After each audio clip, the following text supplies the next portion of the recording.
Halo kaum intelektual sekalian, wow, gila banget.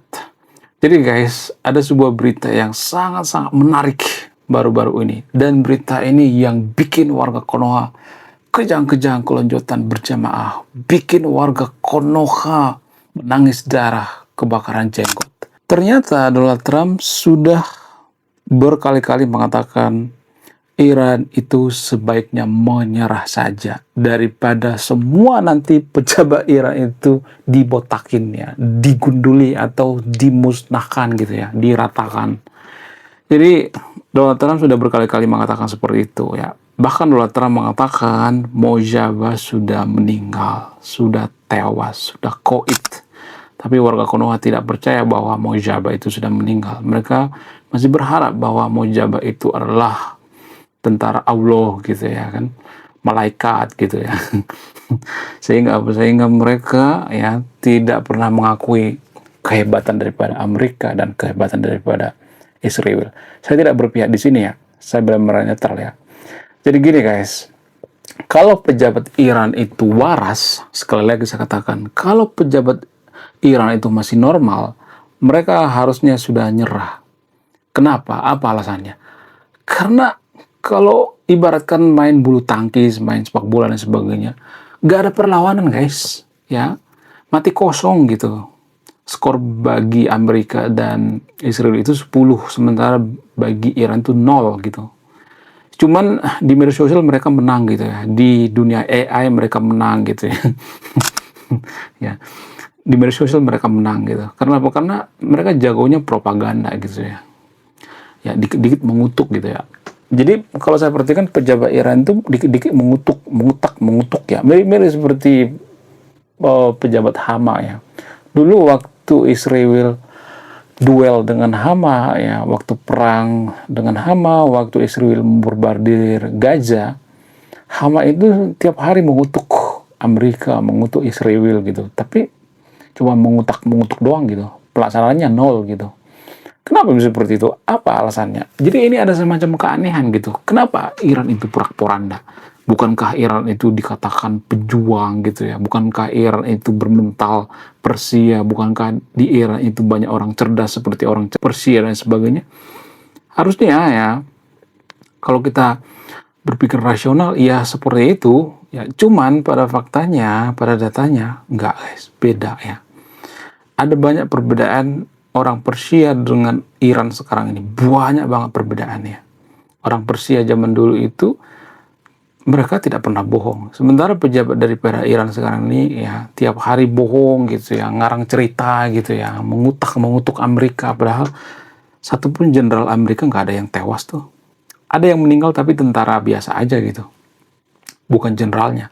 Sementara pejabat Iran ya sudah banyak yang meninggal. Ayatollah Khamenei sudah meninggal ya, kemudian pejabat-pejabat penting seperti Ali Larijani ya, kemudian pimpinan-pimpinan daripada IRGC sudah meninggal. Ada banyak ya, baru-baru ini Ismail meninggal ya, menteri intelijen meninggal. Bayangkan guys, menteri intelijen sekalipun modiar gitu ya.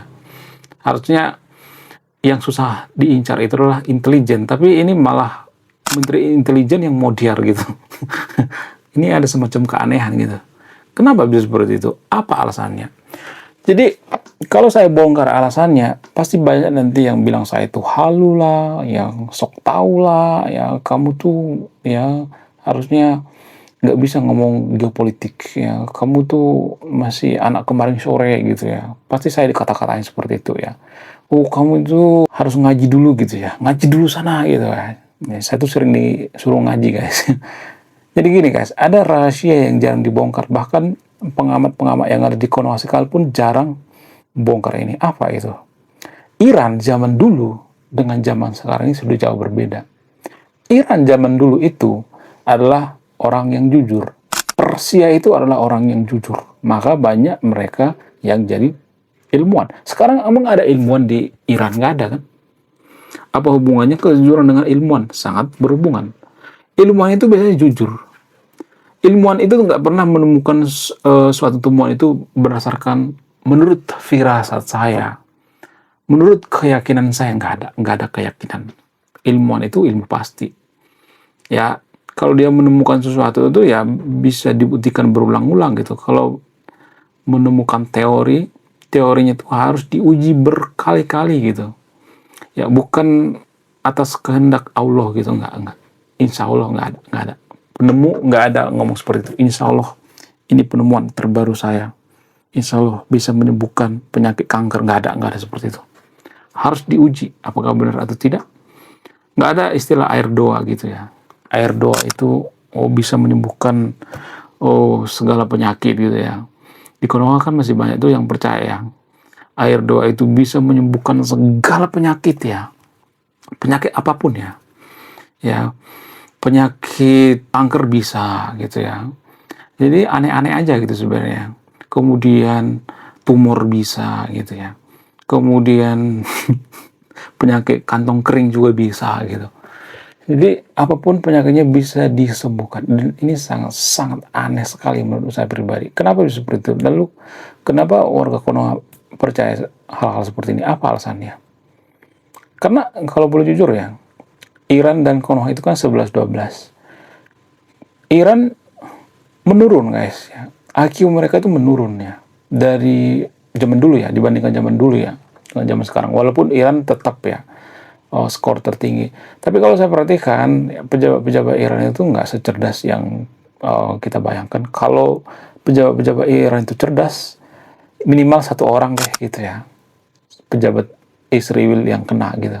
Minimal satu orang deh pejabat Amerika yang kena gitu. Pada faktanya kan nggak ada tuh ya. Nggak ada tuh yang kena. Satu pun nggak ada yang kena. Ya. Jadi itu artinya harusnya Iran itu sudah menyerah gitu. Ratunya sudah meninggal, ibarat main catur itu tinggal pion-pionnya aja. Nah yang jadi pertanyaan, kenapa sih Iran itu nggak nyerah gitu ya? Apa alasannya? Apakah ini ada hubungan dengan agama? Ada, sangat berhubungan. Ya, jadi ada berbagai faktor ya. Yang pertama itu faktor agama, tradisi dalam beragama juga mempengaruhi. Tradisi dalam beragama di Iran itu pantang menyerah. Kenapa? Karena Tuhan beserta kita gitu. Allah pasti melindungi kita gitu. Allah nggak mungkin ingkar janji gitu. Sehingga mereka ngotot gitu ya. Jadi gini guys ya, belum kita lanjut. Jadi guys, kemarin ada yang nanya, lu apa sih kontribusinya bagi negara ini? Lu cuma ngebacot doang, nggak ada kontribusi. Nah, kontribusi saya ini guys ya, saya nulis buku. Riset saya ini bertahun-tahun guys, kurang lebih 5 tahun. Jadi biaya yang saya keluarkan untuk riset buku ini puluhan juta. Namun, saya jual buku ini di bawah 100.000. Gambaran daripada buku ini tentang sisi gelap daripada pemuka agama yang ada di Konoha. Bercerita tentang culture, sisi-sisi gelap politisi, ya, dan lain sebagainya. Percaya diri boleh ya, tapi kan harus penuh dengan perhitungan gitu. Kalau misalnya mengatakan, oh Iran itu masih bisa membalikkan keadaan, enggak guys. Pejabatnya sudah banyak yang meninggal, enggak ada sejarahnya. Misalnya nih ya, pada Perang Dunia Kedua misalnya nih ya, antara Jerman dengan Rusia misalnya, nggak ada tuh ya, pemimpinnya tuh meninggal itu belakangan gitu, nggak ada mulai perang langsung meninggal tuh Stalin misalnya, nggak ada sejarah seperti itu ya. Kalau Stalin sudah meninggal sudah runtuh gitu. Cuman era ini ngeyel gitu. Kenapa ngeyel? Karena pejabat-pejabat itu nggak jujur gitu, nggak mau terbaik sendiri gitu.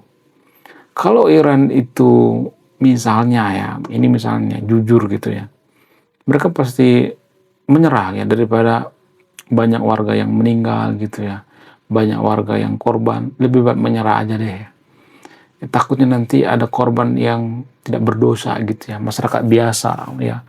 Jadi kalau saya perhatikan ya, roman-romannya saya cium strategi daripada pejabat Iran yang sekarang yang masih tersisa itu, yang tinggal itu, yang cuman kopral-kopral itu ya. Kalau saya perhatikan, mereka itu melakukan strategi seperti yang dilakukan oleh Hama. Catat kata saya ya, pejabat Iran itu akan ngumpet di ketiak daripada warganya, akan ngumpet, nggak bakal berani melawan. Paling mereka nanti ujung-ujungnya gali tanah gitu ya, terowongan gitu ya, lalu ngumpet di bawah terowongan ya. Sama seperti pejabat Hama guys, tanpa disadari mereka menggunakan strategi itu ya. Yang paling mereka menggunakan strategi itu ya, ngumpet di bawah gorong-gorong gitu. Ini menurut saya pribadi itu sangat-sangat menyedihkan ya. lebih baik nyerah aja gitu ya. Bagaimana dengan Konoha? Kalau Konoha diserang Israel dan Amerika, ya kalau presidennya sudah koit, sudah meninggal ya, pemimpin tertinggi sudah meninggal, apa boleh buat ya? Ya nggak sih? Berarti ada yang salah dengan strategi kita. Harus mengakui gitu. Apakah kita lawan? Ya lawan. Kenapa enggak ya kan? Ya, tapi melawan harus ada perhitungan juga gitu. Jangan mengorbankan rakyat sipil gitu. Jangan mengorbankan orang yang tidak bersalah gitu. Jadi kalau saya perhatikan di Iran itu, sepertinya pejabat itu meniru strategi daripada Hama. Ya, tapi mereka lupa ya. Teknologi daripada Amerika itu lebih canggih daripada Israel. Sehingga apa? Sehingga mereka bisa keteteran kalau Amerika menginvasi by darat atau melalui darat. Menurut kalian gimana? Coba tulis kolom komentar ya. Kemudian tanpa kita sadari, agama itu sangat mempengaruhi kegagalan daripada Iran sekarang ini. Bukan berarti saya menyalahkan agamanya, tapi tradisi, lebih tepatnya itu tradisi. Jadi tradisi dalam beragama itu kalau saya perhatikan sekarang ini yang dianut Iran itu bukan tradisi introspeksi diri gitu, bukan. Tapi tradisi ngotot gitu ya. Kita yang paling benar, kita yang paling sempurna. Pokoknya Amerika itu salah ya. Pokoknya Israel itu salah. Jadi tradisi dalam beragama di Iran itu menurut saya pribadi sangat kacau gitu ya. Tradisi kebencian. Ya, kebencian itu nggak selamanya bertahan guys. Karena kebencian itu kan emosi. Namanya emosi ya kan. Ya, jadi persatuan yang langgeng itu adalah persatuan yang didasari dengan kesadaran gitu. Bukan karena kebencian. Konoha juga seperti itu guys, tanpa kita sadari ya. Kenapa Konoha bersatu? Karena kebencian terhadap Belanda.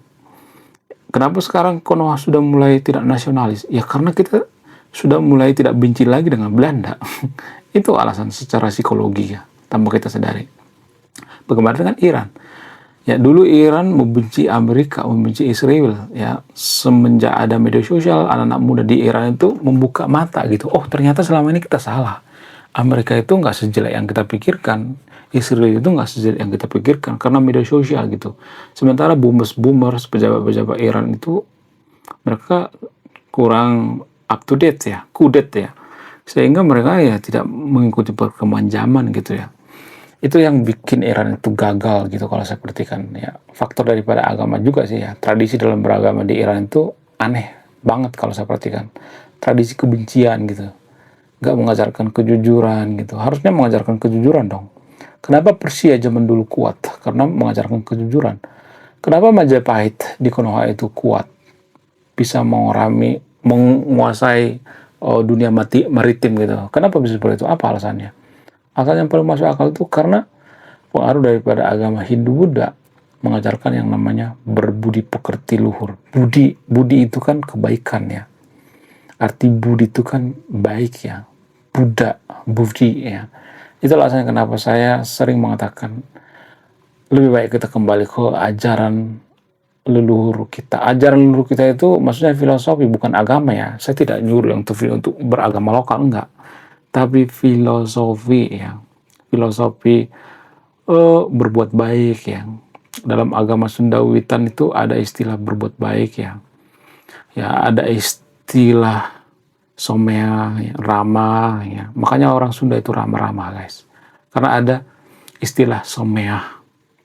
Istilah lokalnya itu ramah terhadap tamu ya. Saking ramahnya Jawa Barat dijajah sama orang-orang bersorban.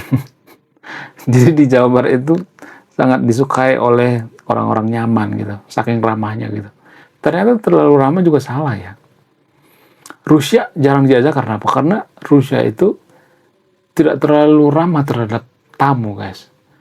Jadi di Rusia itu ada tradisi kalau kita senyum sama orang asing itu dilarang. Sementara di Konoha enggak, karena ada istilah somea. Kemudian silih asih ya, silih asuh. Artinya saling menjaga gitu ya, saling mengasihi gitu. Kurang bagus apa coba filosofi leluhur bangsa kita ya kan? Malah kita memilih filosofi leluhur orang lain, entah dari mana, entah berantah gitu ya. Filosofi konflik gitu ya, malah itu yang kita perdalam. Harusnya dari leluhur kita dong ya. Ada banyak kok filosofi leluhur kita ya, berbuat baik, berbudi pekerti luhur, jujur, dan sebagainya. Jujur yang paling utama. Kita tidak akan bisa jadi negara maju kalau kita tidak jujur ya. Kita tidak akan bisa jadi negara maju seperti Amerika, Israel, kalau tidak jujur. Kenapa Amerika berhasil di Iran? Kenapa Israel berhasil? Karena intelijen mereka itu jujur, bisa dipercaya. Kenapa Iran hancur? Apa alasannya? Karena intelijen mereka itu nggak jujur, ya nggak bisa dipercaya. Sehingga apa? Sehingga mereka hancur. Jadi yang bermain itu sebenarnya yang nggak kelihatan itu intelijen, guys. Ya, antara intelijen dengan intelijen lainnya itu mereka bertukar informasi gitu ya, tanpa kita sadari. Menurut kalian gimana? Oke guys, sekian video ini. Terima kasih sudah memahami. Saya kaum intelektual, salam rasional.